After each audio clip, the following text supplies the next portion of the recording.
Sejam todos bem-vindos e bem-vindas. E aí, quem é calouro? Quem é calouro? É, novato. Muito bem. Sejam bem-vindos à Universidade Federal do Pará. Aproveitem bastante, curtam bastante, estudem, estudem e estudem, tá? Não tem outra receita, tá bom? Dedicação ao máximo, tá? Você vai ver que as coisas mudam no momento que você sai da educação básica e vem para o ensino superior, tá bom? E é muito provável que a principal mudança seja a autonomia no estudo. A autonomia no estudo significa você estar focado nas coisas que tu tens que fazer e não as pessoas ficarem te cobrando, tá bom? Para quem ainda não me conhece, eu sou o professor Raimundo Leão, sou o professor de cálculo de vocês, de cálculo 1, tá? E vamos estar aqui todas as manhãs, segundas, quartas e sexta. O que é que a gente faz na sexta? Alguém sabe? Sexta a gente faz listas de exercícios, né? Com os monitores e faz prova, tá? Toda sexta uma prova, tá bom? Então não há tempo para você ficar pensando se vai estudar ou não, tá? A propósito, para quem já tinha login lá na plataforma Moodle, já era para ter estudado essa aula de hoje, tá? Não espere que o conteúdo seja dado aqui para você iniciar os estudos, tá bom? Sempre se antecipe às aulas, tá? É muito natural você pegar livros, notas de aula e não compreender as coisas. Isso é muito natural. Principalmente cálculo, porque são conceitos que não são abordados lá na educação básica, tá? São todos conceitos, a grande maioria são novos, a gente vai falar de limites, de derivadas, integrais, coisas que dificilmente você ouviu falar, tá?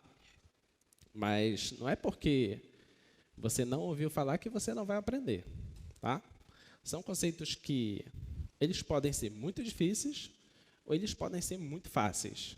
Isso vai depender muito da sua dedicação. Muito, muito, muito, muito. Você precisa focar mesmo, fazer muitos exercícios, tá? Tira suas dúvidas, venha aqui nesse microfone, tá?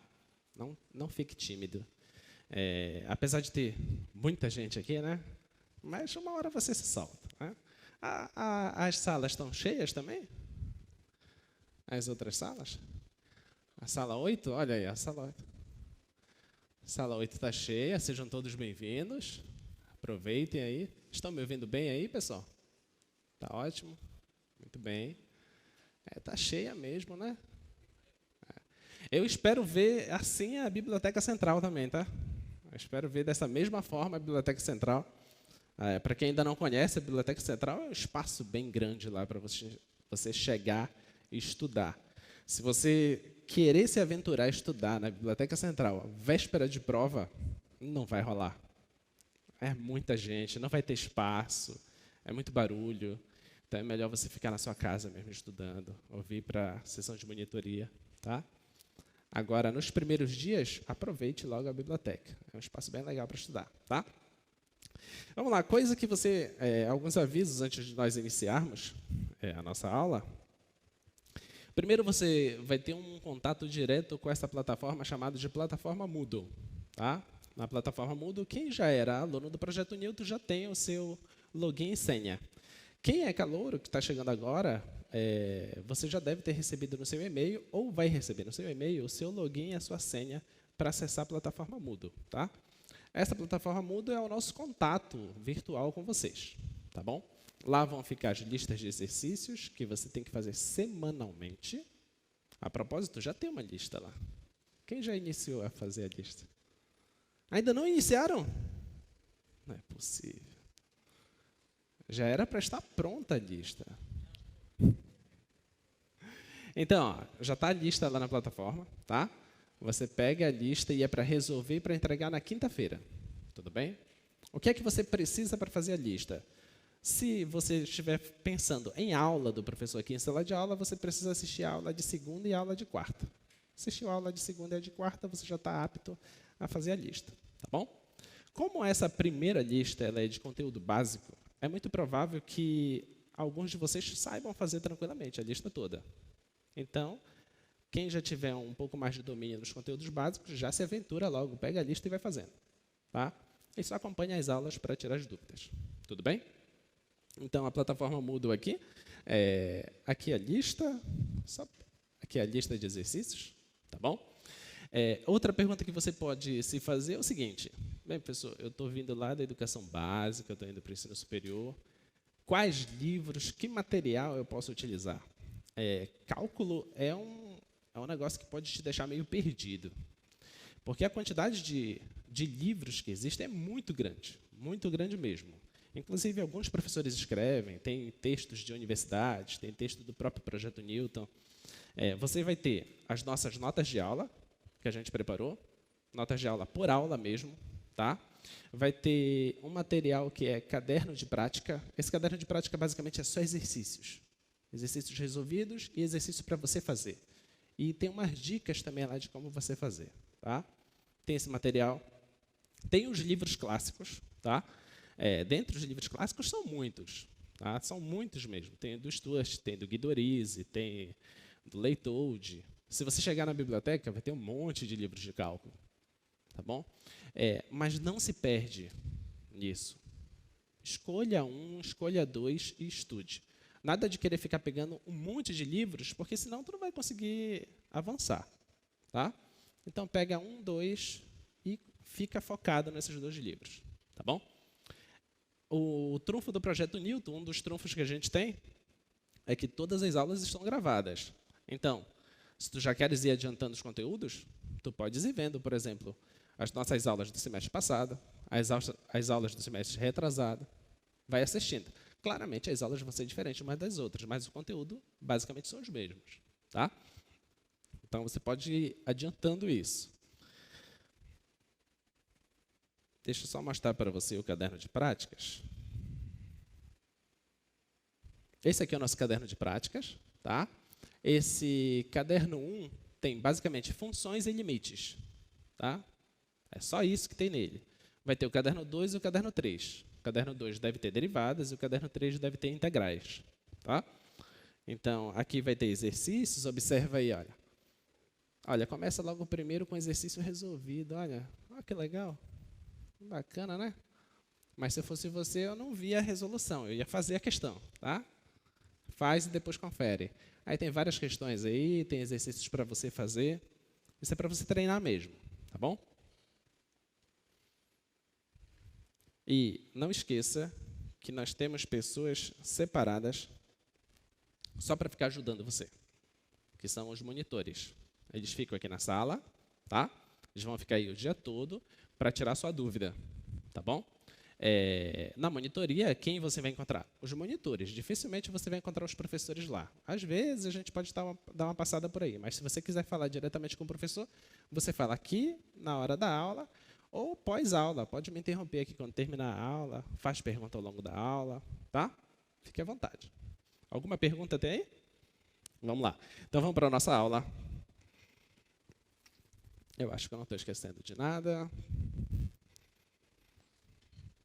Bem, a nossa aula 1 são problemas e funções elementares, tá? O que é que nós vamos fazer? Nós vamos falar de alguns problemas de cálculo, tá bom? Existem aí os problemas que eu listei, existem problemas clássicos e problemas interessantes, tá? Quando eu digo problemas clássicos, são problemas que assim, quase que modelaram a construção do que é o cálculo hoje. E problemas interessantes são problemas que naturalmente foram surgindo ao longo da história, tá? Vamos falar de funções elementares. Então, nota que nós vamos falar aí de funções polinomiais, funções racionais, função potência e função definidas por partes. Esse tópico 4, você leva vários meses para ver na educação básica. Aqui a gente só faz uma pequena revisão desses tópicos e já iniciamos, tá? Um pequeno conselho para vocês. Assim como eu, alguns de vocês talvez tenham chegado na universidade com uma deficiência muito grande em matemática. Tinha muitos conteúdos que eu nem sabia que existia, tá? Por exemplo, eu descobri que existia logaritmo assim, um mês antes de entrar na universidade. Nem sabia o que era isso, entendeu? Então, tem muitos conteúdos que eu nunca tinha ouvido falar.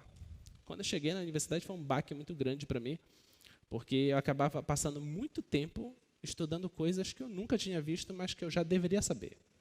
Então, isso você precisa perceber, tá? Sempre que você estiver estudando um conteúdo e você notar que tem algo lá que algumas pessoas sabem e que você não sabe, e que o professor diz assim, você deveria saber isso, então corre atrás. Você deveria saber. Corre atrás mesmo, tá bom? Não fique aquela de coitadinho, poxa, eu não vi isso, e agora? O que vai ser de mim? O que vai ser de você? Você vai correr atrás de um livro e estudar, tá bom? E pessoas que podem te ajudar isso. O povo da monitoria vai te ajudar nisso.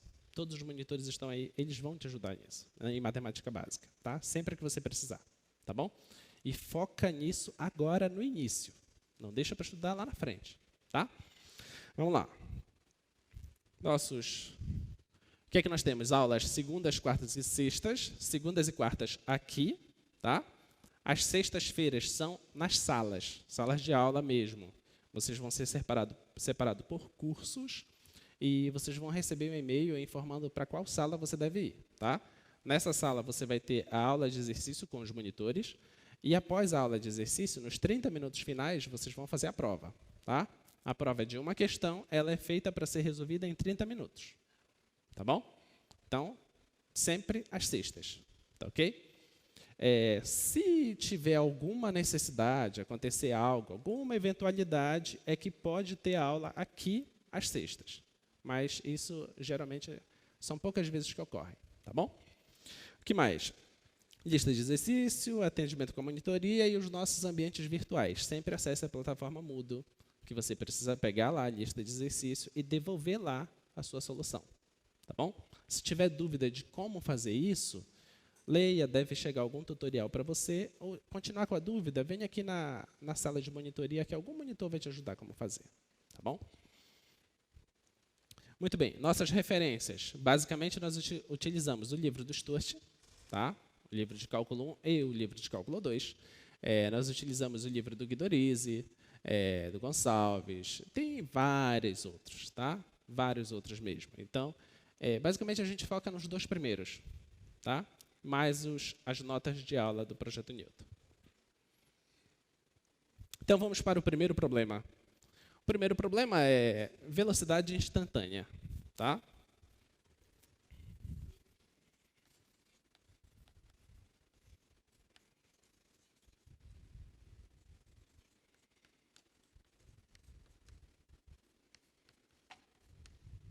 A pergunta é, como determinar a velocidade em um certo instante? Essa é a pergunta que você tem que se fazer. Parece ser uma pergunta muito básica, mas se você ainda não parou para pensar, ela acaba sendo uma pergunta bem complexa. Tá?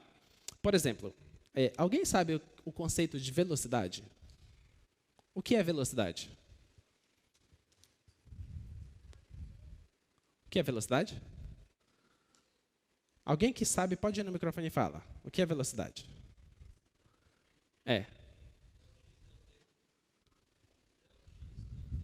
Del X e del T. Eita. Pareceu um negócio... O colega falou um negócio assim, ó. Eu acho que foi isso que você falou. Foi? Isso. O que é X e o que é T? Oi?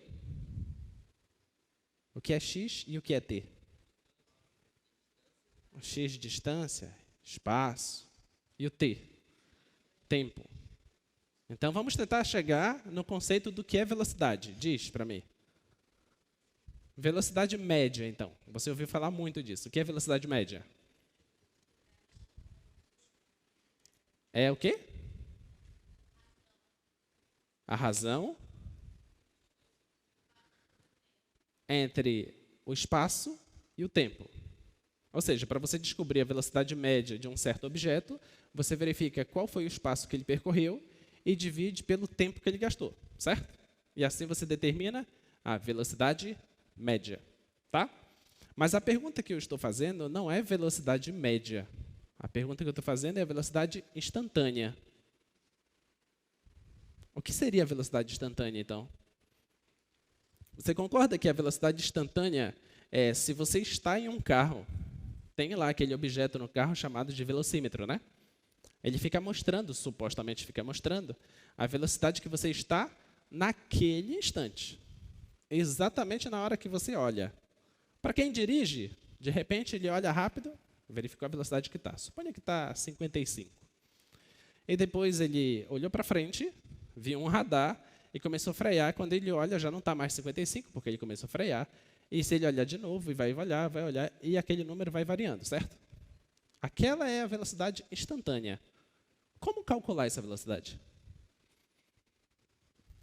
Se a velocidade média é a variação do espaço dividido pela variação do tempo, o que seria, então, a velocidade instantânea?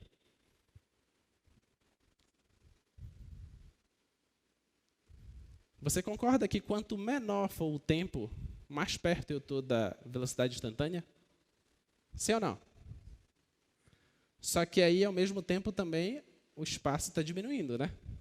Porque se o tempo for muito pequeno, a variação de espaço também foi pequena. Pode ser grande, né? Dependendo da velocidade que estiver. Correto? Então,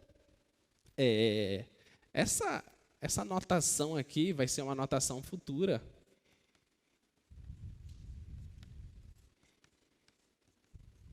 Uma notação futura utilizada em cálculo 2.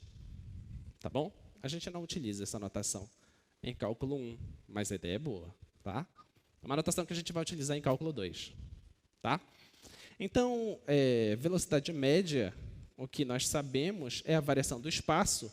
Aí o espaço depende do símbolo que você está utilizando. Né? Alguns livros utilizam o espaço como sendo a letra S. Outros utilizam a letra X. Tanto faz, desde que você fique claro para você o que você está falando. Tá? Então, vamos dizer aqui que é S, variação de espaço, dividido pela variação do tempo. Tá bom? Então, quanto menor for a variação do tempo, mais perto eu estou da velocidade instantânea. Tá? Então, eu preciso fazer com que essa variação de tempo ela se aproxime de zero. Correto? Mas fazer a variação de tempo se aproximar de zero é tomar uma atitude meio perigosa, né? Por quê? Por quê? Oi? Porque você está falando de uma divisão aqui, ó. Lembre-se, a divisão não está definida para zero. Correto?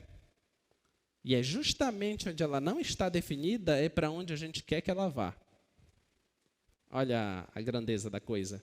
Então, quanto mais perto essa variação de tempo estiver de zero, mais perto eu estou do que nós chamamos de velocidade instantânea. E esse é um dos conceitos que a gente vai estudar lá na frente. Tá bom? Então, eis aí apresentado o primeiro problema, velocidade instantânea. Então, já temos uma coisinha aí que a gente não costuma fazer na educação básica. Qual é? Fazer uma coisa aí para um certo lugar. Né? Lá a gente sempre está com os números fixados. O número é esse, a função é essa, a gente não quer muita movimentação. Quanto mais fixo, melhor. Né? O máximo de movimentação que a gente tende a fazer lá é quando você estuda movimento uniforme, queda livre, movimento uniformemente variado, que você quer saber um certo projétil, quando é lançado, até onde que ele vai, a altura máxima alcançada, o alcance dele. Essas movimentações que a gente está preocupado lá. Tirando isso, a gente quer que as coisas fiquem fixadas, porque se elas estiverem de forma dinâmica, elas ficam um pouco mais complexas. Tá? Então, velocidade instantânea, isso. Tá? Problema 2. Problema 2 é o problema de você determinar a reta tangente.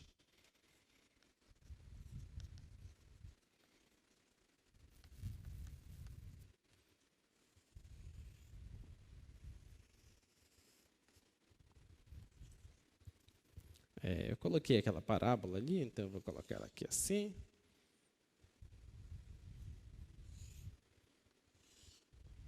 Alguém sabe o que é uma reta tangente? O que é uma reta tangente? Alguém sabe? Reta tangente? Vai, sem medo, pode falar. O que seria a reta tangente a uma certa curva? Oi? Toca somente em um ponto. Essa fala é legal.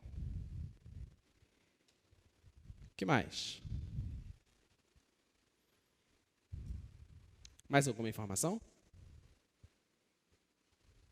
Então, vamos deixar essa informação do colega aí.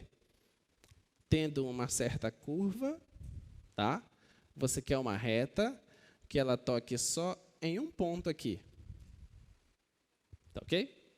Mas se isso é uma reta, então, se você quer determinar ela, o que você precisa saber dela? Você precisa saber o quê? Fala. Pode ser sem vergonha para falar. Vai. Reta. Como é que determina a equação de uma reta? Quais informações eu preciso para determinar a equação de uma reta? Eu preciso de coeficiente angular. Ótimo. Já tem uma resposta excelente aí. Coeficiente angular. Quem é que sabe o que é coeficiente angular? Pode falar. O índice de inclinação da reta. Foi isso que você falou? Ótimo. O quanto que essa reta está inclinada. Perfeito. Outra forma para determinar a equação da reta. Você concorda que se eu souber só a inclinação dela, isso não é suficiente ainda? Sim ou não? Porque se eu souber só a inclinação, pensa comigo, olha. Essa reta seria idêntica a essa, né? Se eu estiver falando só de inclinação. Então, eu preciso de algo a mais. O que seria? O quê? A raiz? Mas ela pode não ter raiz, né? O colega falou raiz. A gente está usando termos aqui que vocês estão falando. Por que ela pode não ter raiz? O que o colega está tentando lembrar para a gente é o seguinte, que se você estiver em um plano cartesiano, se você tem aqui uma reta, ela naturalmente vai cortar o eixo x, se ela tiver alguma inclinação diferente de zero. Ela vai cortar o eixo x, vai ter esse ponto vai ser chamado de raiz. Só que nem toda reta tem uma raiz. Ela pode ser uma reta paralela ao eixo x, certo? Se ela for uma reta paralela ao eixo x, aí acabou, não tem raiz. Certo? Então, além da inclinação, o que mais eu precisaria saber? Domínio e imagem. Qual é o domínio e a imagem? Aí você já pegou tudo também.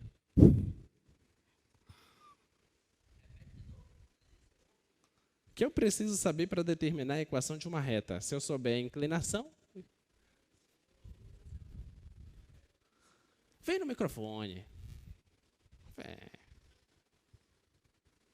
Se eu falasse para ele, vem que ganha um ponto, ele vinha correndo. O que mais precisa?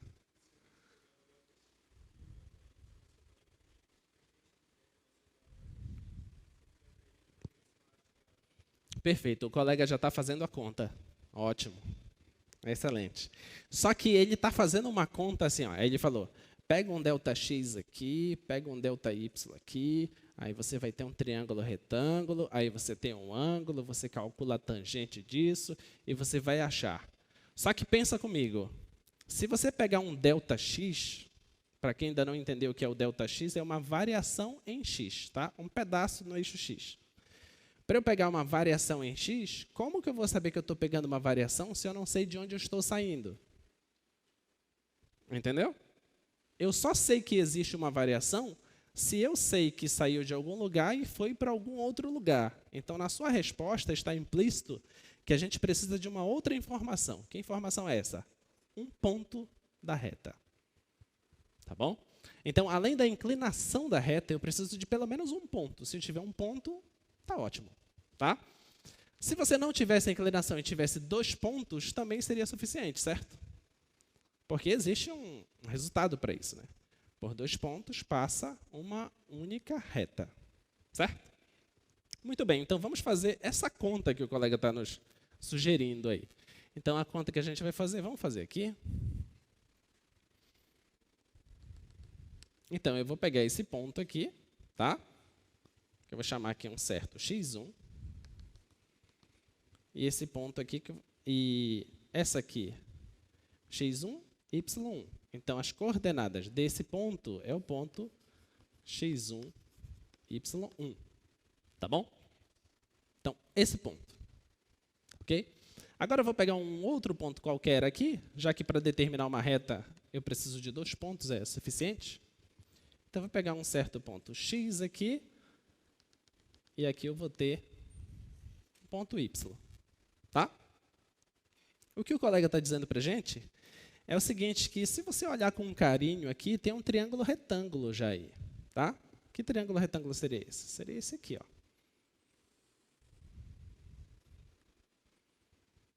Tá bom? Teria esse triângulo retângulo. E que existe esse pedaço. Esse pedaço é a distância de x1 para x2. Aliás, de x1 para x. Tá? Como essa aqui é uma certa variação em x, a gente costuma denotar isso de ΔX. Tá bom? Uma variação em x. Tá? Da mesma forma, eu tenho esse pedaço aqui, que é a distância entre y1 e y. Tá? Como isso é uma variação em y, a gente costuma chamar isso de ΔY. Tudo bem? Aqui também eu tenho um certo ângulo. Um certo ângulo θ. Tá? Alfa, beta, letra que você quiser. Esse ângulo, por acaso, esse ângulo ele determina exatamente a inclinação dessa reta, né? Tá ok? A dica que o colega deu para a gente é calcular a tangente desse ângulo. Então, vamos fazer essa conta. Então, se você calcula a tangente desse ângulo, a tangente de θ, quem é que lembra o que é tangente? Vamos matar a saudade, vai. Tangente. Cateto oposto sobre o cateto adjacente. Cateto oposto é o ΔY, cateto adjacente, ΔX. Diz assim, ó, pode perguntar que essa parte eu domino. Tá, vamos deixar aí. Mas o ΔY, o que é o ΔY? O ΔY, você concorda que é y menos y1? Tá? Então, isso aqui é y menos y1. E o ΔX? É x menos x1. Tá?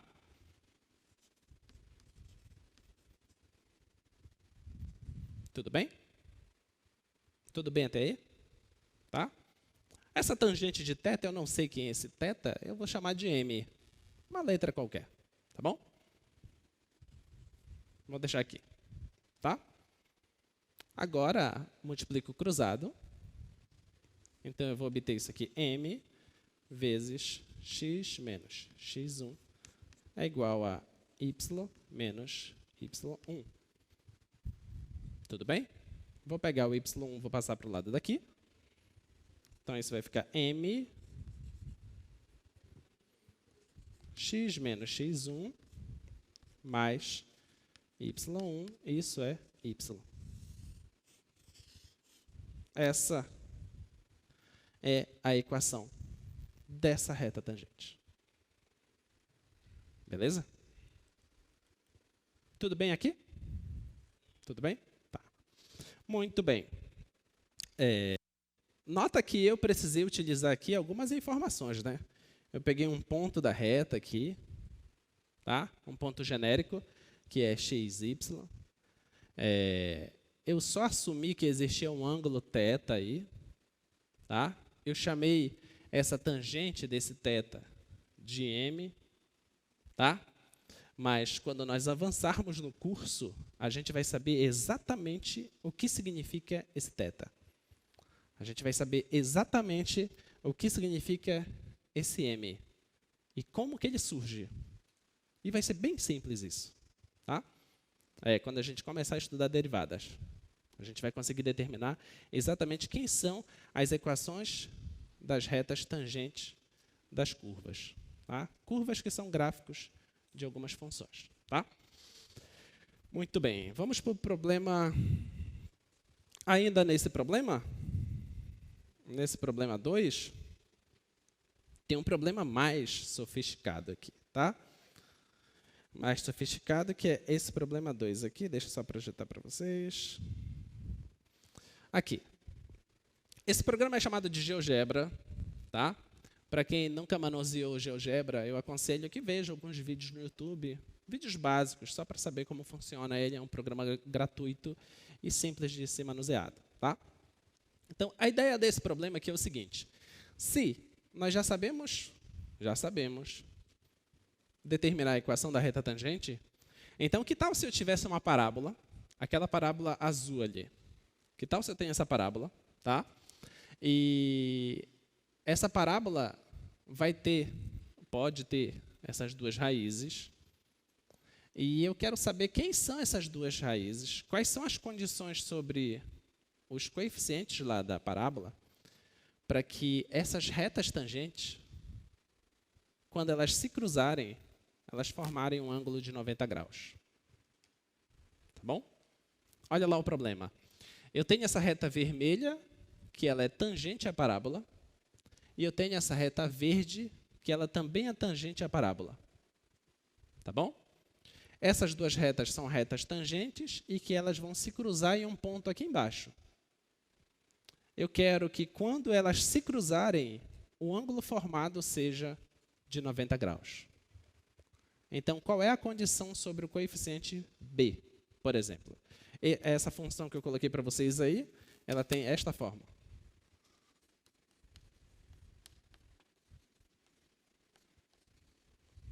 É isso. Tá? Essa é a função. x² menos bx. Da forma como está escrito, se esse b não for zero, então você pode reescrever ela assim. Tá? Então, as raízes dessa função, você tem que pensar, quando é que esse produto dá zero? Esse produto dá zero se um dos fatores é zero. Tá? Então, quem são as raízes? O x igual a zero e x igual a b. Então, essas são as raízes.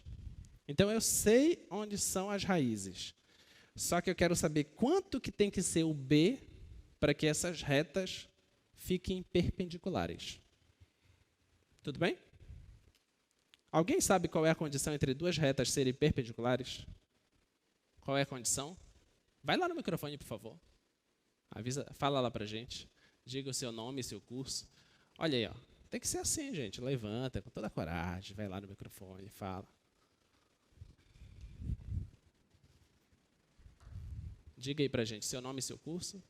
Meu nome é Tiago, meu curso é de Engenharia Elétrica. Prazer, Tiago. Seja bem-vindo. Quando é que duas retas são perpendiculares? Você sabe qual é a condição? Quando o produto dos seus coeficientes angulares for igual a -1. Foi igual a quanto? -1. -1. Ótimo. Excelente. Pode sentar, Tiago. Muito obrigado. Ok? Então, o que é que você precisa saber? Você precisa saber os coeficientes angulares de cada uma das retas e fazer o produto deles. E esse produto tem que dar -1. Tá bom? Então, esse é o problema a ser resolvido. Tá? Claro que qual é o primeiro problema a ser resolvido? Saber como determinar a reta tangente. Segundo problema, como determinar duas retas tangentes e que elas sejam perpendiculares. Tá? Então, vou colocar aqui no GeoGebra e você vai ver que tem solução. Olha, observe aí. Tá lá as duas retas tangentes, a vermelha e a verde. Vou modificar o tamanho de B. Observa que o ângulo aqui está 79,61. Tá? Eu vou mexer o B. Então, nota que se eu for indo para cá, olha, o ângulo vai diminuindo, 54, mas tem uma hora que agora já está 79, 82, 87, então parece que a solução está no menos 1. Olha lá, aliás, no 1. Se o B for 1, parece que vai ser solução. Olha aí, 1. Formou 90 graus. Tá? Onde será que seria a outra solução? Vamos embora para cá. Olha lá. Olha, se o B for menos 1, também dá 90 graus. Tá? Mas não basta você saber quais são as soluções. Você tem que me mostrar as soluções. Tá bom? Como chegar nessas soluções? Tem que fazer as contas. Tá? Não são complexas. Tá? Muito bem, esse é o nosso problema. Outro problema que a gente vai ter que resolver é o seguinte. A equação do espaço. Essa equação do espaço.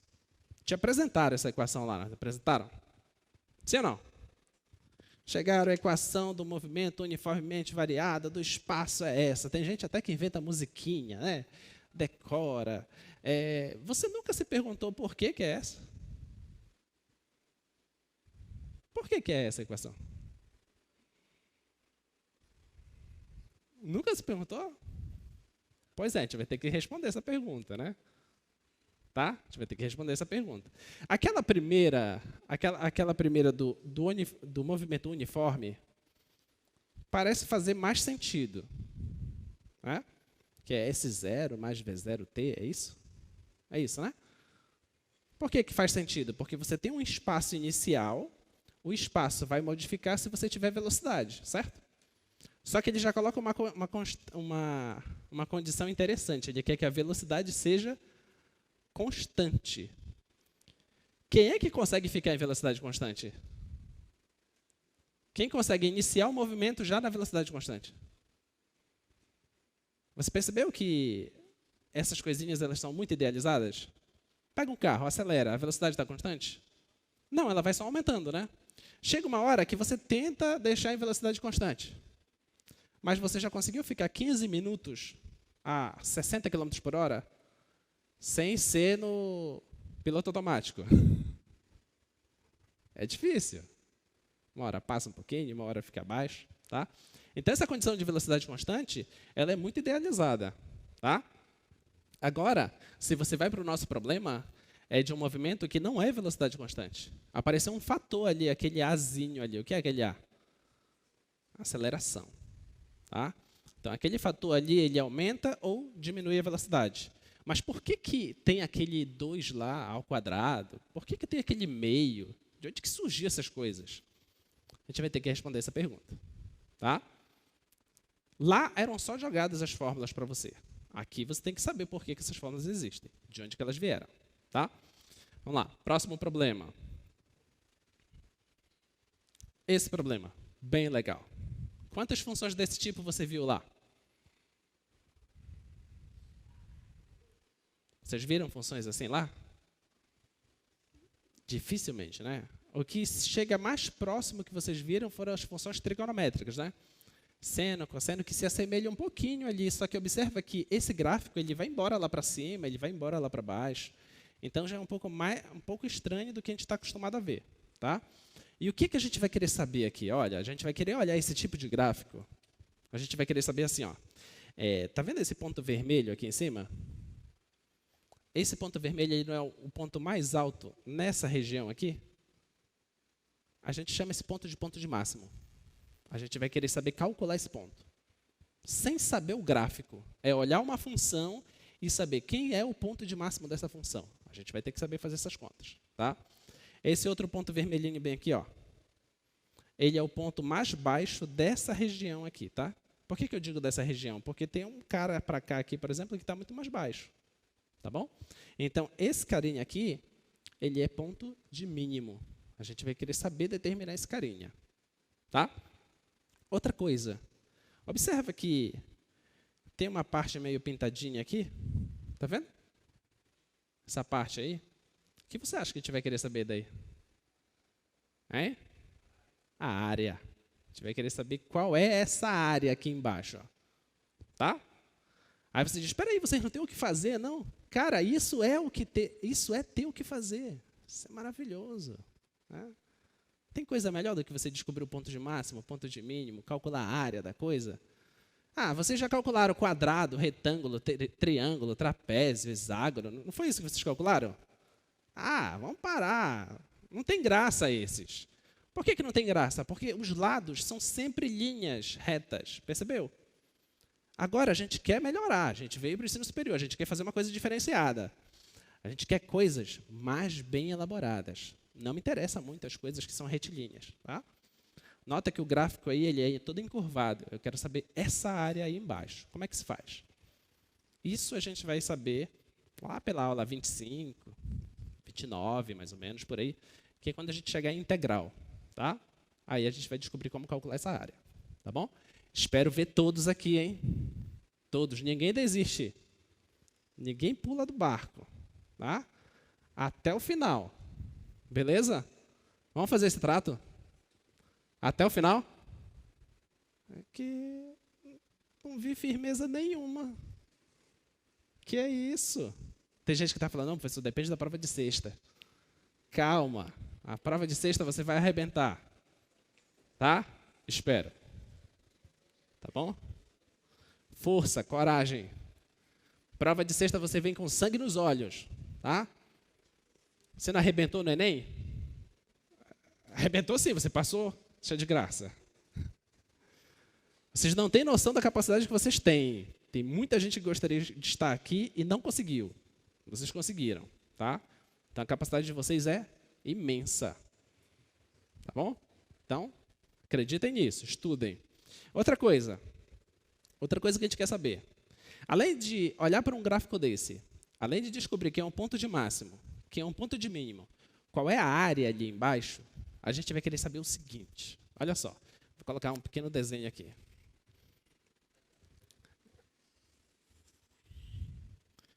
Suponha que o gráfico seja mais ou menos isso. Tá? Tem um ponto aqui bem legal. Bem legal. É esse ponto bem aqui. Ó. Esse ponto, ele é chamado de ponto de inflexão. Tá? Para que serve esse ponto? Para a gente estudar ele. Tá? Porque ele é ótimo. Por que ele é ótimo?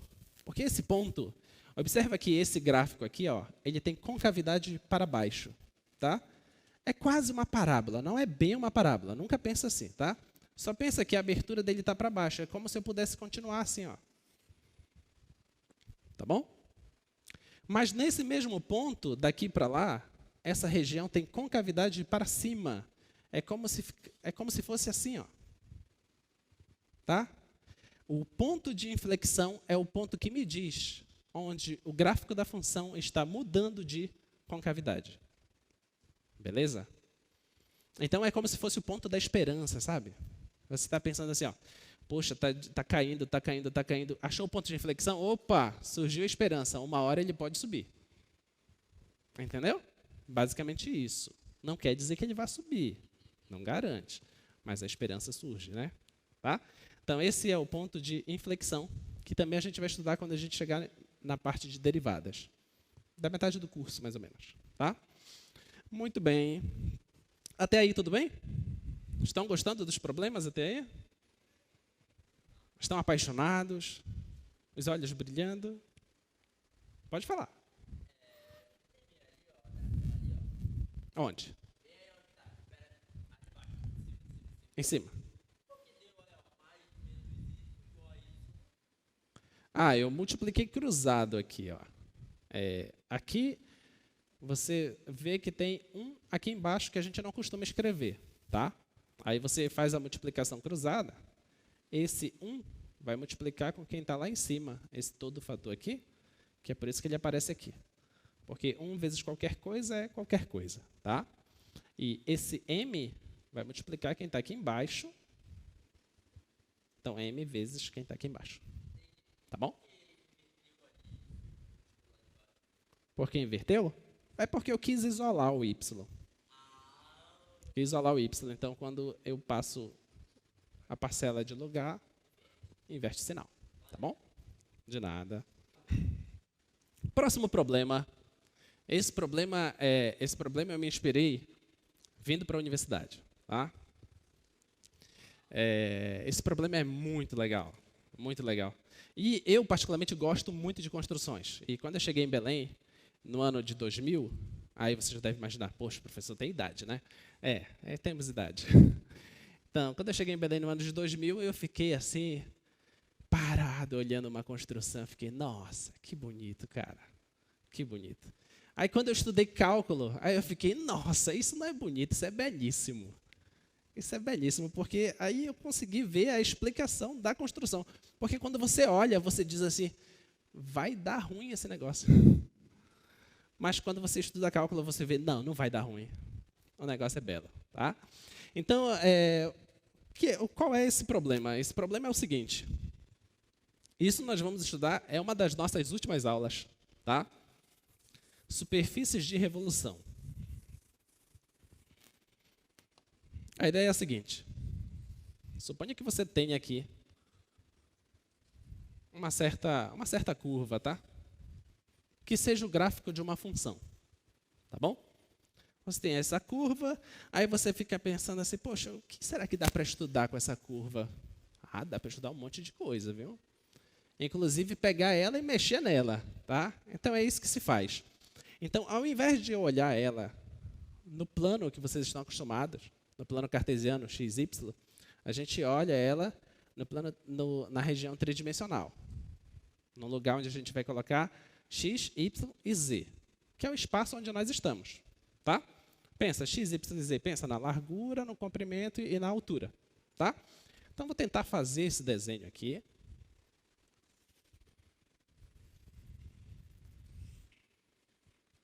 Suponha isso aqui. Tá? Tá ok? Aí, o que é que a gente vai fazer? Eu vou colocar a curva aqui, suponha que seja essa a curva. Aí ela está nesse plano, imagina o nosso plano do chão. Aí eu vou pensar assim, bem, se eu pegar esse pontinho aqui e resolver girar em torno desse eixo, o que é que vai dar? Né? Aí você gira em torno desse eixo, você faz essa rotação aqui, gira em torno do eixo, e surge aí um discozinho. Tá? Você rodou só um ponto. Surgiu um discozinho em torno de um eixo. Aí você diz assim, mas e se eu rodasse o gráfico todo? Pega o gráfico e gira em torno do eixo. Aí você vai encontrar um objeto. Esse objeto a gente chama de superfície de revolução. Tá? Então, o desenho não fica tão bom quanto a imagem. Olha lá. Está aqui o gráfico. Eu joguei ele para para uma região tridimensional. Eu vou girar só um ponto, vai dar origem a esse disco. Mas se eu não girar o ponto, eu girar o gráfico todo. Quando eu giro o gráfico todo, dá origem a esse objeto. Tá ok?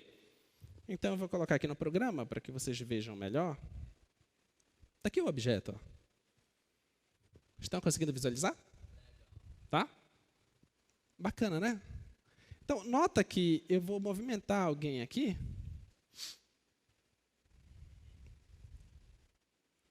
Observe esse verde aí subindo, mas ele pode estar baixando também. Tá ok? Então, a gente pode fazer isso. Isso tudo é GeoGebra. Tá? Então, eu tenho uma superfície de revolução que, se eu imaginar isso aqui enchendo de água, por exemplo, olha como fica legal. Bacana, né? Aí você diz assim, para que serve isso, cara? Vocês não têm o que fazer, não? Olha. Estão reconhecendo?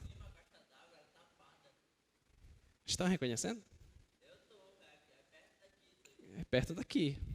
Quem é que pega transporte que vem pela perimetral? Já viram essa caixa d'água? Se ainda não viram, eu aconselho na frente da UFRA. Para na frente da UFRA e tira um selfie com a caixa d'água. Tem essa caixa d'água lá perto da UFRA. Tá lá. Aqui nessa foto aqui que eu tirei do Google Maps, dá para perceber que ela é tampada. Tá? Mas a pergunta que você faz é, quanto de água cabe aí dentro? Essa é uma pergunta. Mas essa pergunta ela tem que ser feita antes da construção da caixa. Porque vocês, como engenheiros, alguém pode chegar assim para você, eu quero uma caixa nesse formato que caiba, vamos supor, 20 mil litros de água. Você tem que saber exatamente qual é a função que você vai utilizar. Tá? Qual é a distância, qual é que vai ser a região, o disco que vai surgir lá. Tá? E depois disso, o seu empregador pode perguntar assim, quanto de material vai ser utilizado? E depois que estiver pronto, ele pode pensar assim, e se eu quiser pintar essa caixa, quanto de tinta eu vou precisar? Porque você sabe que pintor trabalha com a área, né? Que ele vai pintar. Aí ainda vai acrescentar a periculosidade, né? Porque ele vai ter que subir, subir para pintar, né? De quê? Que pintar de novo, que é o outro processo, que é a segunda demão, né? A segunda demão. Tá bom? Então, existem todos esses problemas que não são tão complexos de serem respondidos. E esses problemas são alguns dos intuitos do curso. A gente vai ter que responder todos eles. Tá bom? Tudo bem? Até aí, tudo bem, pessoal? Empolgados? Vamos agora para valendo agora, né? Ah, não era valendo antes? Claro que era.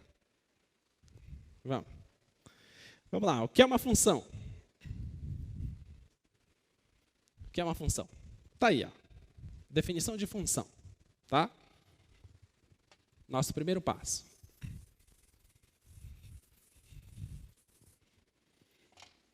Então, o que tu precisas? Tu precisas de dois conjuntos, tá? Que eu vou chamar aqui de um conjunto A. Tu precisa aqui de um conjunto B. E alguém que vai associar os elementos do conjunto A para o conjunto B.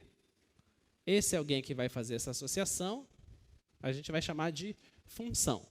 Mas não é qualquer coisa que faz essa associação. Tá? O que está escrito lá no slide? Observa.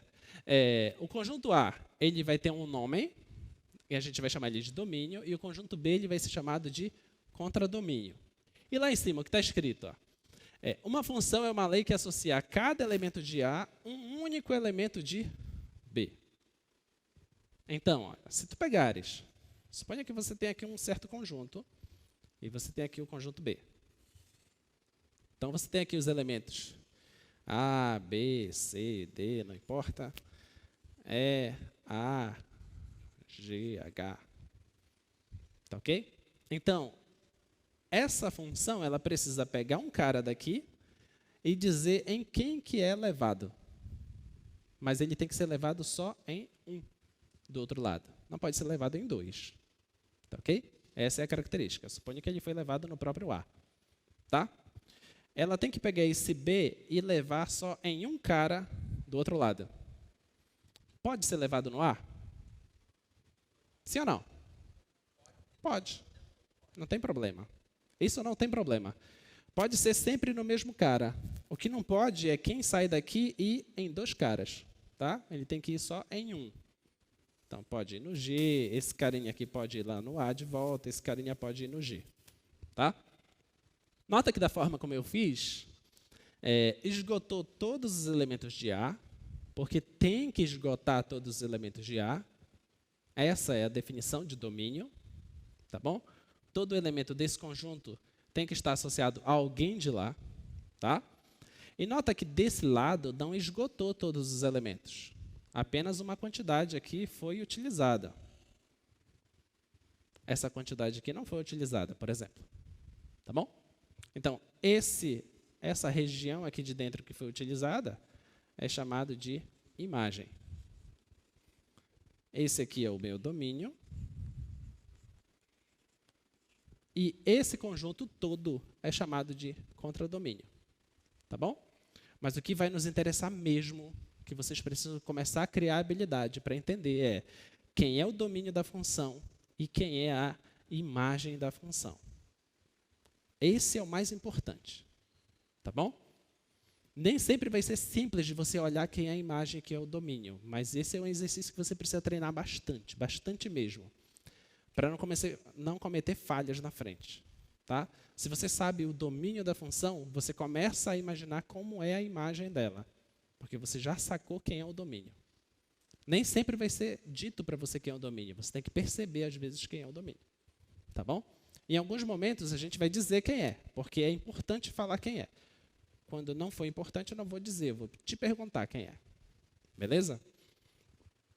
Muito bem. Então, a imagem da função é esse conjunto. Vamos também criar o hábito de escrever matematicamente o que as coisas significam. Tá? O que significa essa imagem da função? É um conjunto. A imagem da função é o seguinte. Onde é que estão os elementos da imagem da função? Elas estão nesse conjunto B aqui, certo? Que é o contradomínio. Então, você tem que pensar que é alguém que está aqui. Então, você diz assim, ó, é alguém que está no B. Então, as simbologias. É um Y que pertence a B. Tá ok? Agora, eu preciso dizer qual é a condição dele. É todo Y que pertence a B? Que é a imagem? Se você olha para cá, você nota que não é todo Y. Tá? Só para vocês entenderem, eu estou escrevendo Y e não tem nenhum Y aqui, né? É porque eu estou dando esse nome genérico para ele. É como se eu dissesse assim, ó, os alunos do Projeto Newton. Vocês sabem que são vocês, mas esse não é o nome de vocês, certo? É só uma identificação, tá? Então, os elementos de B eu estou chamando de Y, tá? Então, são os elementos de B com uma certa condição. Qual é a condição? Tem que existir um cara que eu vou chamar de X, os elementos de A eu vou chamar de X, e os elementos de B eu vou chamar de Y. Tá? Esses caras daqui eu chamo de Y, esses caras daqui eu chamo de X. Tá bom? Talvez vocês também não estejam acostumados com coisinhas assim. Não, professor, o pertence é assim. Quando você quer falar as coisas, você fala da forma como você quiser, desde que você entenda. Tá? O pertence, o Y pertence a isso, tá? Porque não tem espaço mais para escrever aqui, então eu quis escrever assim. Tá bom? Desde que você entenda o que você está falando, tá? Muito bem. Então, ó, Y pertence a B. Qual é a condição? Tem que existir um X onde? Em A. Tem que existir um X no domínio, tal que a função f pega esse X e leva nesse Y. Tá? Como se escreve isso? F de X é Y. Deixa eu diminuir aqui, que ficou muito grande.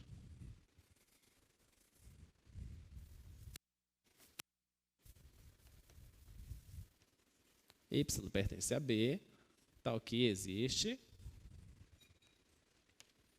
um X pertencente a A, tal que o F de X é esse Y. Tá bom?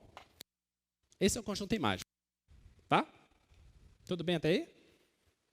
É isso que tu precisa saber. Precisa descrever isso. Tá? Muito bem. Então, as formas de simbolizar funções. É essa forma aí, por diagrama de flecha. Isso é pouquíssimo usado na prática. Tá? Porque, na maioria das vezes, o que é que você vai ter? Você vai ter, de um lado, o conjunto A, um conjunto infinito. Do conjunto B, um conjunto infinito. Então, não faz muito sentido você ficar usando essas setas. Essas setas é só para você compreender como o mecanismo funciona. Esse mecanismo de seta é só para você compreender como funciona, tá? Mas, na prática, é pouquíssimo utilizado. Tá bom? O que você vai ter é a expressão da função. A função é essa. O que é que ela faz? Você tem que olhar para ela e saber o que é que ela faz. Tá bom? Muito bem. Então, outra forma de você fazer, aí vai depender do que tu estiveres estudando. Por exemplo, isso aí é uma tabela. Imagina que você tem uma tabela. Aí alguém te pergunta, o que vai acontecer quando o dia for 15? Mas a tabela está só até 9. Tudo bem? Então, o que tu tens que fazer? Tu tens que modelar esse problema. Tem que olhar para o problema e tentar pensar, será se isso é uma função polinomial? Se for função polinomial, tem uma forma de você determinar essa função. Você olhando para essa tabela, você vai saber se ela é polinomial de primeiro grau, de segundo grau, de terceiro grau, e dá para determinar ela, tá? Você olhando para lá, também dá para você pensar, será se é exponencial? Será se é logarítmica? Então, dá para você modelar isso, tá? Tem alguns softwares que você pega isso, já joga no software e o software já te diz, olha, a melhor aproximação disso é isso. Tá? Ele já te fornece a melhor aproximação. Então, ele vai te dar uma coisa aproximada. Tá, beleza? Então, essa é uma forma também de você trabalhar com funções. Isso vai depender muito da área que tu estiveres estudando e trabalhando. Agora, o gráfico da função. Isso a gente vai utilizar muito aqui. Tá? Então, para você chegar no gráfico, você precisa primeiro disto.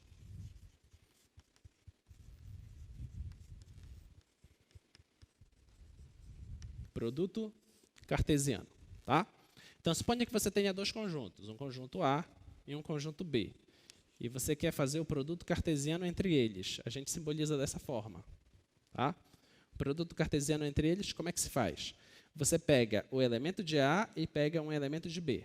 Sempre nessa ordem. E vai dar origem àquilo que a gente chama de pares ordenados. Tá? O que é pares ordenados? Pares é que vão ser dois elementos, ordenados é que a ordem importa. Você não pode mudar a ordem. Tá? Então, olha, então vai ser par ordenado dessa forma. X, Y. Quando você escreve isso, significa que o primeiro elemento pertence ao conjunto A e o segundo elemento pertence ao conjunto B. Tá bom? Esses são os pares ordenados. X pertence a A e Y pertence a B. Então, isso aqui é o produto cartesiano. Tá? Então, isso deve ter feito bastante lá provavelmente no primeiro ano do ensino médio. Né? Então, esse é o produto cartesiano. Tá? Desse produto cartesiano, você vai retirar uma coisinha só. Uma coisinha. Pensa comigo, olha. Se você tiver o seguinte plano e olhar a região de 1 a 2, aqui também de 1 a 2, tá? Aí você vai fazer o produto cartesiano entre 1, 2 e 1, 2, tá?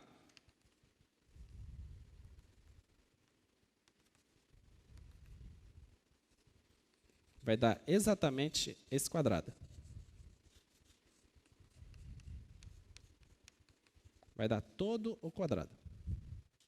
Fizer o produto cartesiano entre um segmento e o outro, vai dar todo o quadrado preenchido. Mas nós vamos trabalhar com funções. Tá? Funções não dão origem a um quadrado assim. Então, o que vai nos interessar é uma regiãozinha dentro desse quadrado. Pode ser simplesmente uma coisa assim. Que muito provavelmente vai ser o gráfico de uma função. Tá? Então, essa coisinha aqui, que vai ser o gráfico de uma função, é uma coisa que está dentro do quadrado, certo? É um trechozinho que está dentro do quadrado. Então, é um subconjunto desse quadrado. Então, o que a gente já vai tirar de cara é que o gráfico de uma função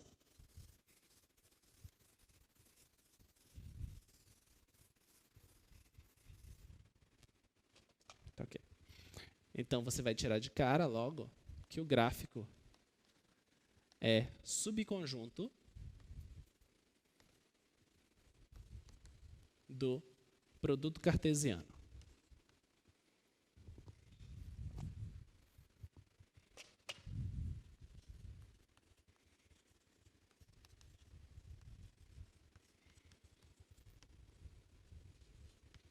Tá, ok? O gráfico vai ser subconjunto do produto cartesiano. Produto cartesiano de quem? Domínio com contradomínio. Tá? A imagem vai estar lá dentro. Esse vai ser o gráfico para a gente. Tá? Então, o gráfico da função f vai ser como? Vão ser pares ordenados, onde o primeiro é o x e o segundo é a imagem do x. E qual é a condição? Que esse x precisa estar no domínio. Vou só reescrever aqui, onde A é o domínio da função f. Isso é o gráfico. Tá? Ele é um subconjunto do produto cartesiano. Tá bom? Muito bem. Então, se você olha para o gráfico de uma certa função, então o que é que você vai perceber? No eixo x, que é o eixo das abscissas, que a gente chama, né? É lá onde está o domínio. E o eixo y, que é o eixo das ordenadas, é lá que vai estar a imagem. Essa é a habilidade que tu vai ter que começar a treinar bastante agora, tá? Dessa forma, o domínio e a imagem. Tá bom?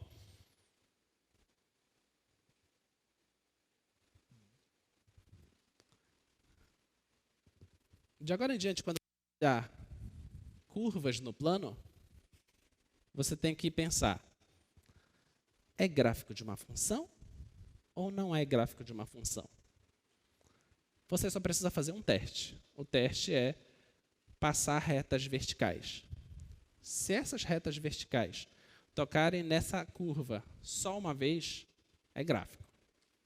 Se tocar 2 vezes, não é gráfico, é outra coisa. Exemplo. Função que vocês conhecem bem. Uma função afim. Tá? Nessa função afim, se você começar a passar retas dessa forma, paralelas ao eixo y, essas retas vão tocar o gráfico quantas vezes? Só uma vez, certo? Agora, se você pega um outro que você também conhece bem, as parábolas. Se você passa retas assim, também só toca uma vez, certo? Tá? Agora tem um outro que talvez alguns não conheçam tão bem,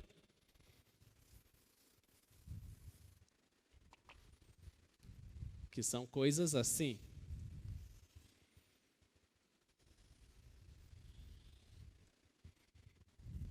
A circunferência. Se você passar aqui, já tocou 2 vezes. Ok?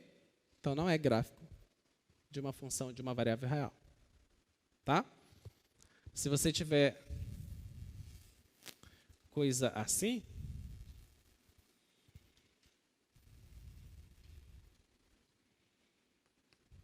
que é a elipse, também não vai ser, né? Que vai tocar 2 vezes. Tudo bem? Claro que você pode restringir as regiões. Por exemplo, você pode começar a esquecer a parte de baixo e olhar só para a parte de cima. Tá? E nota a frase que eu vou te falar. Estou falando de cálculo 1. Tá bom?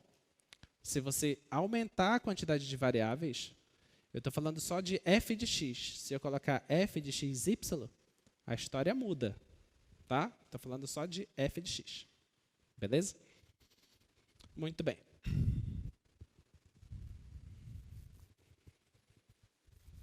Agora vamos começar a treinar.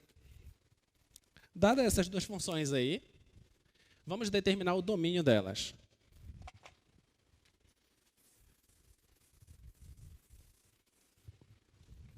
Então, a primeira função.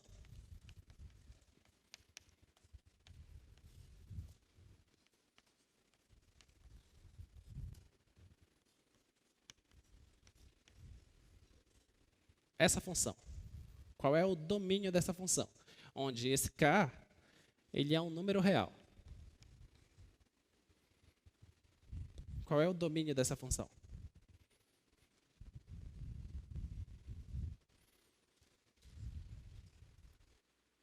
Percebeu que agora eu não tenho um gráfico? Eu tenho só a expressão da função. Tá? Esse k pode ser 1, 2, menos 5, 15, 10 elevado a 20, não importa. Tá? É um número real. Número real diferente de 0. Tá? Então, esse é o k. Agora, olhando para essa função, a gente consegue determinar o domínio dela? A resposta que tu tens que dar é a seguinte. Como é que eu tenho que pensar para descobrir qual é o domínio da função? Você tem que pensar qual é o maior conjunto possível de dentro dos números reais que eu posso utilizar para fazer conta ali. É isso que você tem que fazer. Essa é a pergunta que tu tens que fazer.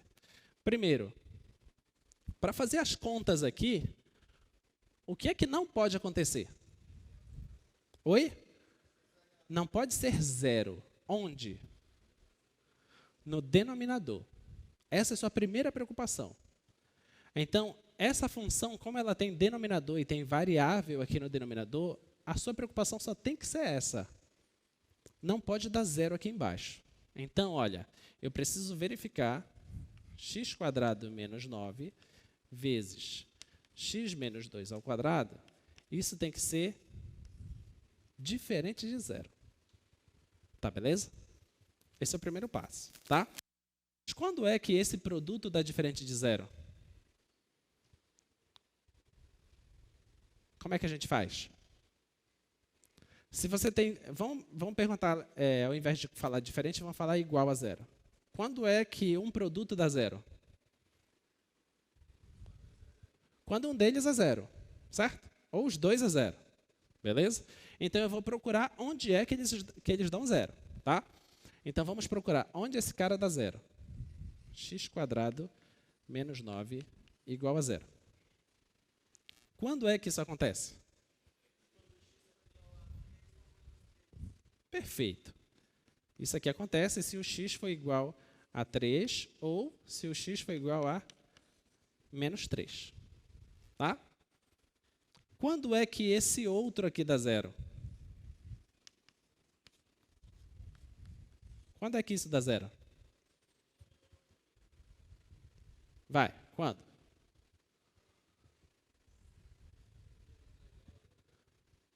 Quando? Quando x é igual a 2. Tá? Ah, mas tem um quadrado aqui. Não, não importa. Olha só aqui para dentro, que é mais fácil. Tá? Quando x for 2. Beleza? Então, para essa função, o único momento em que aqui embaixo poderia dar zero seria se o x fosse 2, ou se o x for 3, ou se o x for menos 3. Tirando isso, nunca dá zero. Então, qual é o domínio da função? Qual é o domínio? Vai, sem medo. Qual é o domínio? Todos os números reais, menos quem? Menos o menos 3, o 2 e o 3. Esse é o domínio. Beleza? Vamos escrever aqui, então. Então, o domínio da função f... O domínio da função f é o conjunto dos números reais, só que não pode ser todo ele. Eu tenho que retirar o menos 3, o 2 e o 3. Então, menos o menos 3, o 2 e o 3. Esse é o domínio da função. Tá bom? Ah, esse negócio tá fácil, né, professor? Tá fácil. Bora. Aproveita que tá bacana. Bora. Vamos lá. Próximo exemplo. Entenderam o domínio dessa? Não? Por que 3 e menos 3? Por causa disso aqui, ó. x² menos 9, eu quero saber quando que isso dá zero, tá bom? Então, isso aqui é resolver uma equação de grau 2, incompleta. Então, a gente não precisa usar aquele Bhaskara, some produto, não, a gente vai direto logo. O 9 pode passar para lá, ficar x² igual a 9.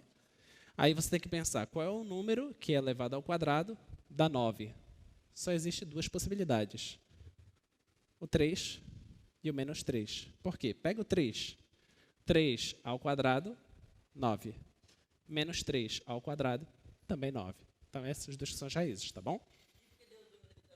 E esse aqui, eu quero saber quando que isso aqui dá zero. Então, olha, x menos 2 ao quadrado, isso aqui está dando zero. Então, como que você pode pensar aqui? Se está ao quadrado, significa que é x menos 2 vezes x menos 2, certo? Tá bom? Então, você tem esse produto aqui dando zero. Então, se é um produto que dá zero, significa que um dos dois é zero. Só que os dois são iguais. Então, um dos dois é zero é x menos 2 ser zero. Tá bom? Aí passo o 2 para lá, você vai ter x igual a 2. Tá bom? Beleza? Tudo bem, pessoal? Tá? Olha, perguntem. Não é porque é simples para alguém que vai ser sempre simples para você, tá? Se vocês deixarem para depois, não vai rolar. Perguntem de imediato, tá? Muito bem. Vamos ao próximo. O próximo exemplo tem uma função mais legalzinha ali. G de x igual a 2x menos 6 dividido por raiz de x² menos 16. Tá? Volta aqui nesse problema. Volta aqui rapidinho. Nesse problema, eu te pergunto, olhamos para o K? Quando a gente estava fazendo as contas? Não. Por que a gente não olhou para ele?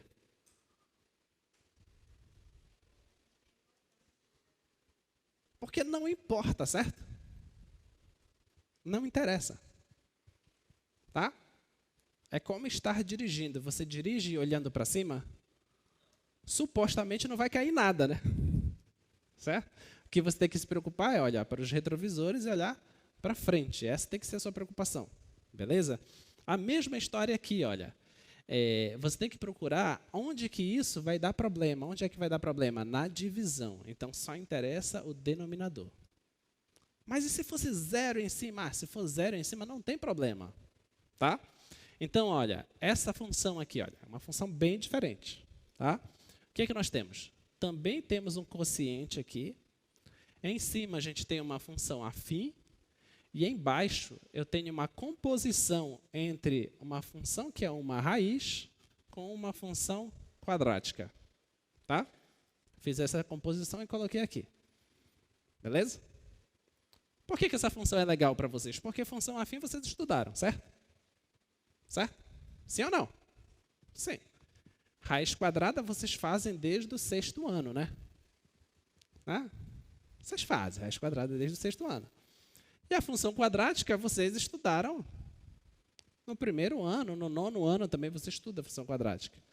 E fazer divisão a gente estuda desde o Fundamental 1, né? Então essa função é fichinha. Bora. Olha para essa função. Qual é o domínio dela? Qual é o domínio dela? Qual é que tem que ser a tua preocupação?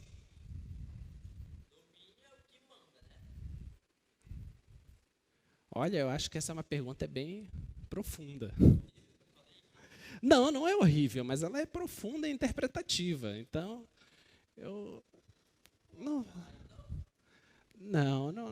é exatamente. Não. Eu acho que não. Quem é o domínio? Quem você acha que é? A ideia é boa. Mas não é que o domínio é embaixo, mas é que a sua preocupação tem que estar aqui embaixo. Não precisa estar aqui em cima. Tá? Então, vamos nos preocupar aqui embaixo. Quais preocupações eu tenho que ter lá no denominador? Fala para mim. Qual é a preocupação? Não pode ser negativo o quê? O x?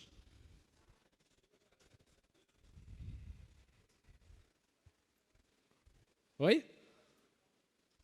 O que não pode ser negativo é o que está dentro da raiz. Porque não existe raiz quadrada de número negativo. Então, eu já tenho que retirar tudo que der negativo ali dentro da raiz. Preocupação 1 é essa. Preocupação 2. Qual é a preocupação 2?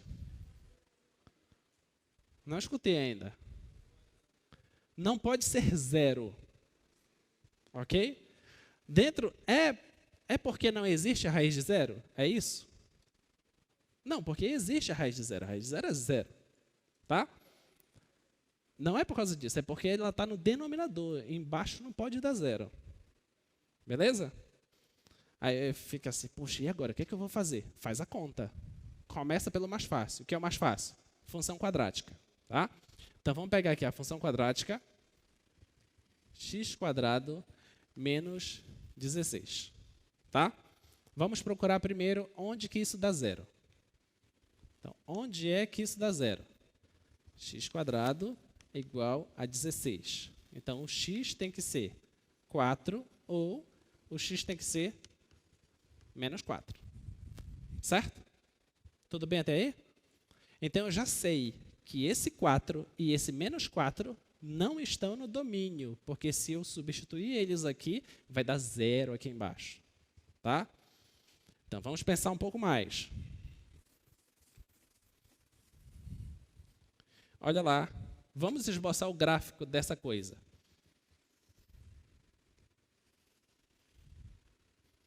Como é o gráfico dessa função? Como é o gráfico? É uma parábola. O que mais? Vai me dando característica dessa parábola. Concavidade para cima. O quê? É uma parábola. Concavidade para cima. Passa pelo menos 16 onde? No eixo Y. Tá?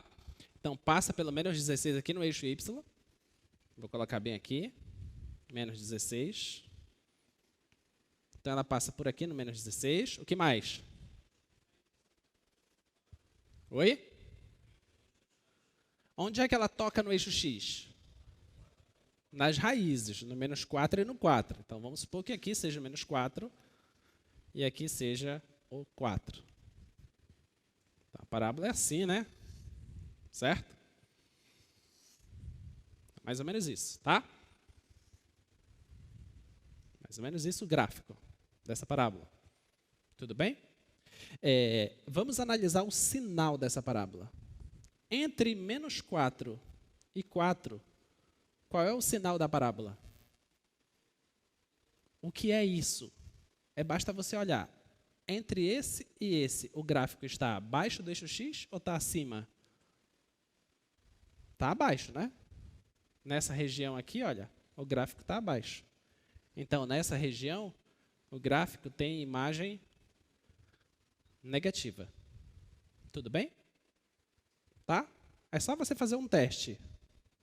Pega o 2, por exemplo. Pega o 2. O 2 vai dar bem aqui. Substitui o 2 aqui na 2 ao quadrado, 4. 4 com menos 16. Responde. 4 com menos 16. Não me assustem na primeira aula, por favor. 12. Falta só uma coisa. Menos. Muito bem. Ah, por causa de um sinal. Ah, gente, você não sabe o que acontece quando se passa um sinal. Não teste. Tá? Não teste. Então, vamos lá. Então, ó, entre menos 4 e 4, imagem negativa. Depois do 4, imagem positiva. Está acima do eixo. Antes do menos 4, imagem positiva. Eu estou falando de imagem. Tá bom? Estou falando disso aqui, ó. Se eu pego um carinha aqui, ó, olha onde é que ele é elevado. Ele é elevado num cara que é positivo. Tá bom? Estou falando de imagem. Então, a imagem dessa função, ela só é positiva. Vamos olhar só para esse cara, tá?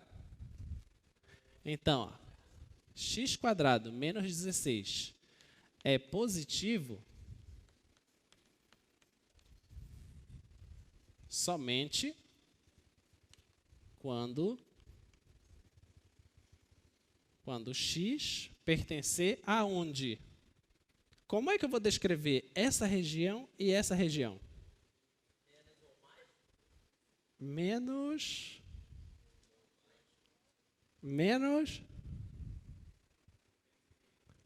infinito.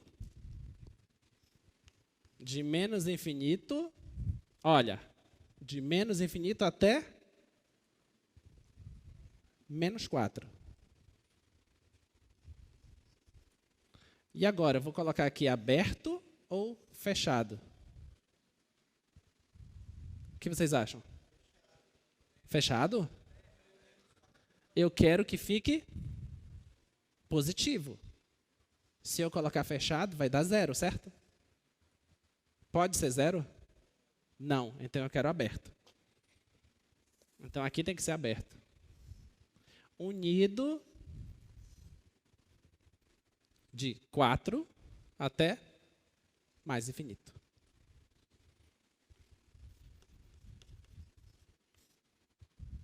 Tudo bem? Pergunta. Por que é aberto aqui no menos infinito? E por que é aberto no mais infinito?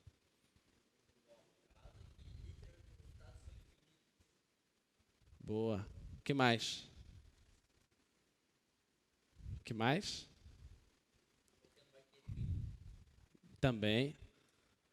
O mais infinito e o menos infinito é só uma simbologia. Só para significar exatamente o que você falou. Não tem fim. Tá? É exatamente isso. Tá bom?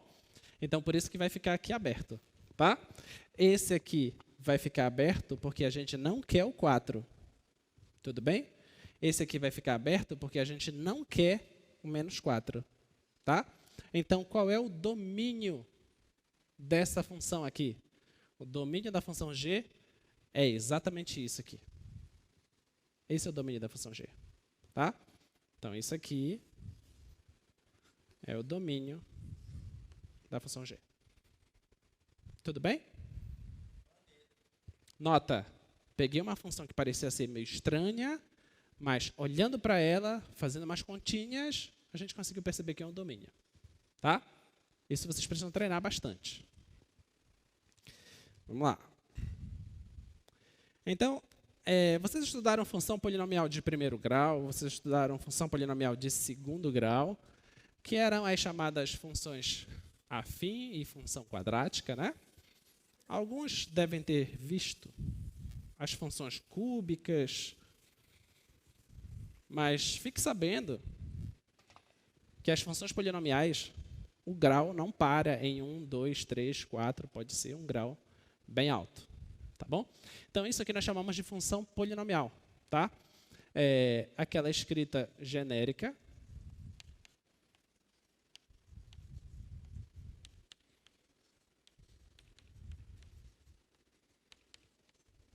Até, vou colocar aqui um termo qualquer, a 0. Tá bom? Onde esses ANs que aparecem aqui são números reais quaisquer. Tá? O único termo que tem que tomar cuidado é esse.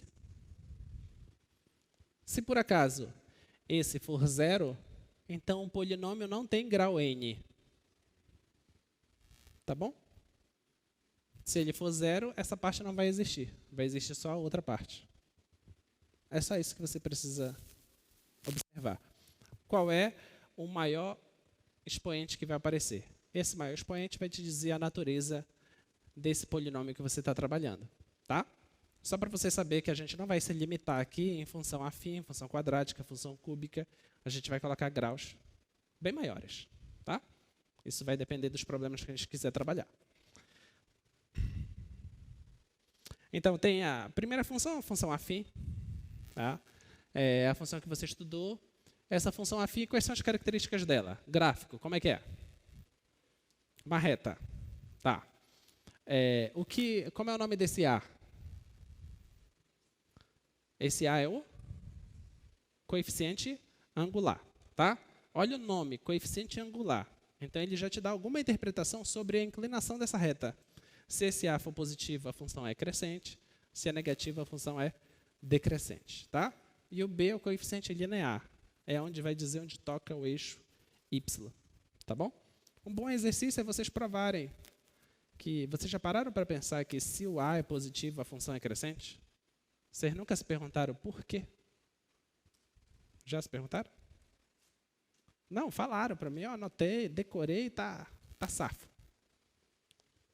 Tem que provar, tá? Tem que provar. Se é positivo, então é crescente. Se é negativo, então é decrescente. Tá bom? Parem de ficar só assumindo as coisas. Tem que começar a pegar e verificar mesmo se é isso. Tá bom? Quem quiser dica, depois eu posso falar como fazer, mas é bem simples essa parte, tá? Esse é o gráfico das funções afins, basicamente dessa forma. Função quadrática. O que a gente sabe de função quadrática? O gráfico é o quê? Uma parábola. Esse coeficiente A, ele determina o quê?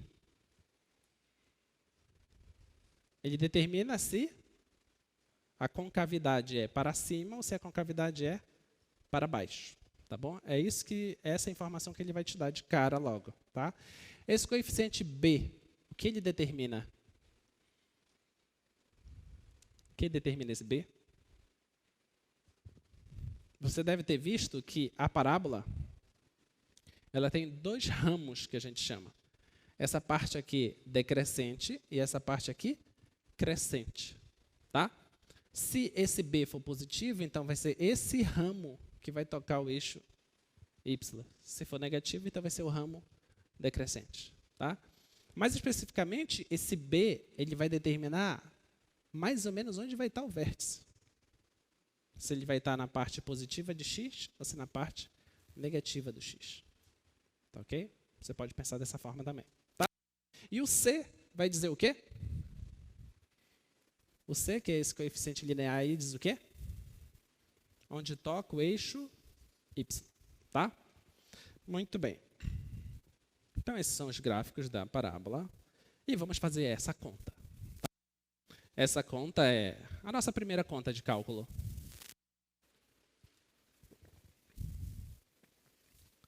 Nossa primeira conta de cálculo. Eu tenho 2 minutos, pelo menos.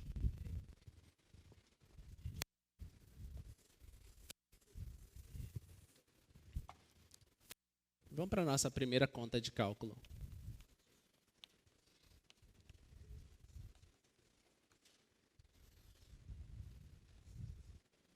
Eu quero fazer esse quociente. Tá? Esse quociente é um dos quocientes mais espetaculares da história da matemática, da história do cálculo. Porque ele vai nos dar informações muito preciosas mesmo para o cálculo. Tá? Então, o que a gente vai fazer? Vamos pegar a primeira função. Qual é a função que estava lá? F de x igual a ax²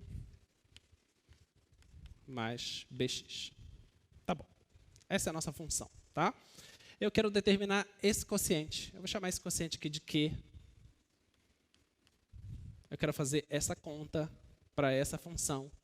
E eu quero saber o que é que vai dar. Tá? Então, a conta que eu tenho que fazer é a seguinte. Ó. Q é igual a f de x mais h. O que significa isso? Que eu tenho que olhar para a função f e, no lugar do x, eu vou colocar x mais h. Tá bom? Então, vamos lá. Então, f de x mais h. Quem é a f? Não é isso aqui? Então, vai ficar a. No lugar do x, eu coloco x mais h. X mais h ao quadrado, mais b. No lugar do x, eu coloco x mais h. Tá bom? Isso que eu escrevi aqui é só f de x mais h. Ok? O que é que eu estou fazendo? Olha, eu quero fazer só essa substituição, tá? F de x mais h. Mas o que é a f? A f é ax² mais bx. Tá ok? Então, no lugar do x, eu vou colocar x mais h. Então, olha aqui, o a continuou. No lugar do x, x mais h. O b continuou e no lugar do x, x mais h. Tá bom? Foi só substituir, tá? Agora, menos a função f. Vou escrever a função f. Está aqui a função f. Então, vou colocar aqui um colchete, para a gente não se atrapalhar nos sinais. Ax² mais bx. Isso que eu escrevi é esse menos esse, só que eu tenho que dividir tudo isso por h. Tá? Então, vamos lá, dividir tudo isso por h. Então, pronto. Dividir tudo por h. Tá? E nada de querer ficar falando assim. Poxa, professor, cadê os números? Deixa as letras, são bonitinhas também. Tá? Presta atenção. Olha, o quociente é igual A vezes... Olha o quadrado da soma. Que saudade. Quadrado do primeiro, mais 2 vezes o primeiro, vezes o segundo, mais o quadrado do segundo. Mais... Olha a distributiva. Chuveirinha. B vezes X, mais B vezes H. Menos, tenho que fazer o jogo de sinal agora, né? Então, vai ficar negativo, menos BX. Isso tudo dividido por H. Tá bom? Então, a gente continua aqui do outro lado.